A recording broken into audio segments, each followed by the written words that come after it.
ସେଇଟା ଆମେ ପଢିବା ଯେ କାଉ କାହିଁକି କଳା।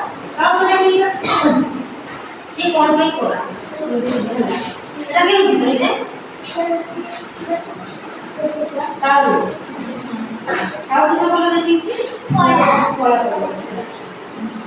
ତମେ କାଉ କାହିଁକି କଳା ସେ ବିଷୟରେ ପଢିବା। ଗୋଟିଏ ଗଛରେ ଦୁଇଟି ଚଢ଼େଇ ରହିଛି। ଦୁଇଟି ଚଢ଼େଇ ବସିଲେ ହେଲା। ଦିନେ ଦୁଇ ଜଣଙ୍କ ଭିତରେ କଳି ହେଲା। ତୁମେ କଳି କର ନା ସେଠି ତାଙ୍କ ଦୁଇ ଜଣଙ୍କ ଭିତରେ କଳି ହେଲା ହେଲା। କଳି କରୁ କରୁ ତୁମେ ଗଛରୁ ଖସିବାକୁ ଲାଗିଲେ। ଗଛ ଡାଳରେ ଖସିଥିଲେ ତ କଳି କରୁ କରୁ ସେମାନେ ଖସି ପଡ଼ିଥିଲେ। ବୁଢ଼ୀଟିଏ ସେ ଗଛ ତଳେ ଘର କରି ରହୁଥିଲା। ବୁଢ଼ୀ ଘର ସେଠି ଘର କରିକି ରହୁଥିଲା। ସେ ରୋଷେଇ ସାରିଥିଲା। ଚୁଲିରୁ ଅଙ୍ଗାର କାଢ଼ି ଗୋଟିଏ ଜାଗାରେ ରଖୁଥିଲା। ପାଉଁଶ ତକ ଆଉ ଏକ ଜାଗାରେ ରଖୁଥିଲା।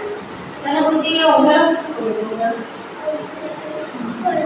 କଳା ସେ ରଖିଥିଲା। ପାଉଁଶଟା ହଉଛି ଧଳା କଲର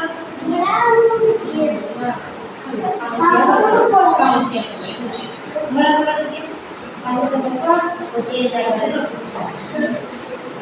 ଗୋଟିଏ ଚଢ଼େଇ ଗଛରୁ ଖସି ଅଙ୍ଗାର ଉପରେ ପଡ଼ିଥିଲା। ତାର ରଙ୍ଗ କଳା ହେଇଗଲା। ସେ ହେଲା କାଉ। ସେ ଯେ ଝଗଡ଼ା ଲାଗିଥିଲେ ସେ ଗଛରେ ଯେ ପଡ଼ିଲେ ସେ ଅଙ୍ଗାର ଯେ ବୁଢ଼ୀ ରଖିଥିଲା ସେ ପଡ଼ିଗଲା। ସେ କଳା ହେଇଗଲା। ସେ ଚଢ଼େଇର ନାଁ କିସ ହେଲା କାଉ।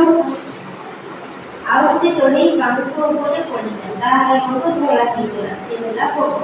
ଯେ ଲଢ଼େଇ ଲାଗୁଥିଲେ ଦୁଇଟି ଚଢ଼େଇ ତ ଲଢ଼େଇ ଲାଗୁଥିଲେ ଗୋଟେ ଚଢ଼େଇ ବାଉଁଶ ଉପରେ ପଡ଼ିଲା ସେ ହେଲା କାଉ। ଆଉ ଗୋଟେ ଚଢ଼େଇ ପଡ଼ିଲା କଳା ସେ ହେଲା ପୋକ।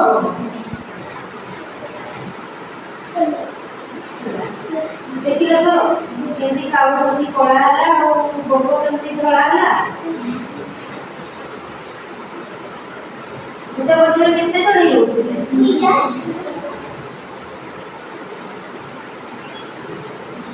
କଳି କରୁ କରୁ ସେମାନେ କେଉଁଠି ପଡ଼ିଲେ ଅଙ୍ଗାରରେ ପଡ଼ିଲା। ଯିଏ ଅଙ୍ଗାରରେ ବସିକି ପଡ଼ିଲେ ତା ନାଁ କ'ଣ ଆଉ ଯିଏ ବାଉଁଶରେ ପଡ଼ିଲା ବଗ। ଦେଖିଛ ବଗ କ'ଣ କଲର ଧଳା କଲର ଆଉ କାଉ କଳା କଲର। ତାହେଲେ ହେଲା ହଉଛି ସେ ଧଳା କଲର ଯିଏ ହେଲା ସେ ହେଲା ବଗ ଆଉ କଳା ହଉଛି ଯେ କାଉ। ସେଇଠୁ ହେଲା ଆମର କାଉ କଳା ରଙ୍ଗର ଆଉ ବଗ ହଉଛି ଧଳା। ବଗଟେ ଦେଇଥିଲେ